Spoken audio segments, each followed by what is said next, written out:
Hello and welcome to a special edition of our Equipment Spotlight here at Station 6C Platoon. One thing I wanted to go over real quick for this spotlight was a piece of machinery that very few of us seem to know how to use, and none of us have actually ever used it before, whether in training or actually in real life. What I'm talking about, as you saw on the intro, is what's called the ap2c, or what I like to call the green machine.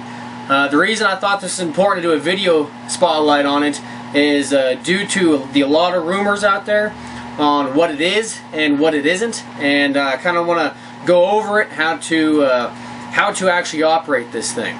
So kind of my point and my objective today is to actually just kind of squash some of the rumors out there, to try to enlighten some other things that are going on, and let you know how this whole thing works. Now, the ap2c is actually a chemical warfare or a CW detector. In fact, it does not detect biological, which a lot of people think it does. It does not detect biological. In fact, it only, once I get a close-up on the screen here, it only detects G and HD and V agents. And kind of a little review here.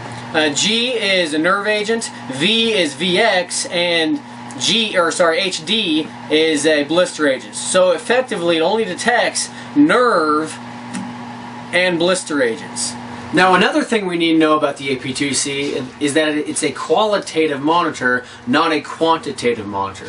Now, hopefully we already know this, but a qualitative monitor is a monitor that tells you the presence of something, not what the concentration is. That's what a quantitative monitor, quantitative. So a quantitative monitor tells you the concentration, the number, the parts per million, or anything like that that's there. A qualitative monitor, which is what the ap2c is, tells you only that it is present, not how much.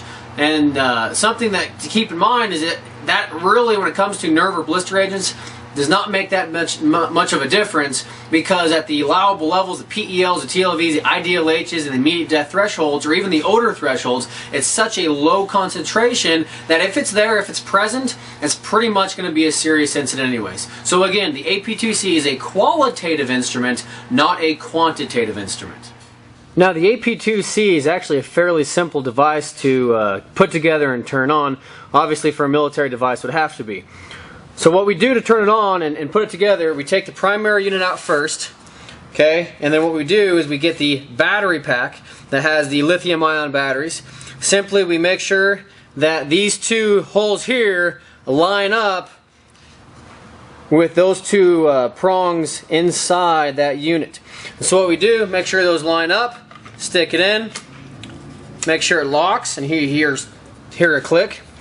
And that has the battery pack in there. Next thing you do is you actually take our hydrogen fuel source, stick it in there, and if you look, it has eject, off, and on. Goes in vertical like that, and you just simply turn it to the right, and it turns on the unit. And as you can see here, it goes through a warm-up stage before it goes through anything else. And I'll show you a up-close version of this here in a little bit.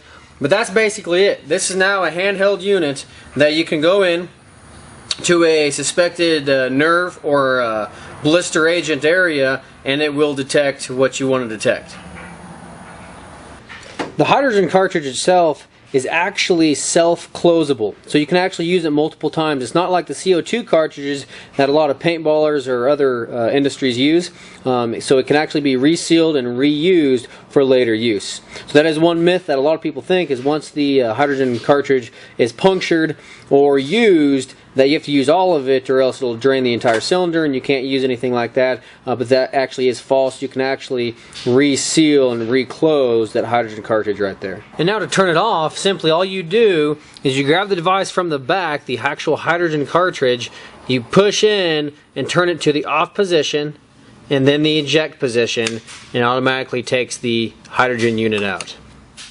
Another thing we need to understand is actually false positives. And in order to understand false positives, we need to understand where nerve agents actually came from.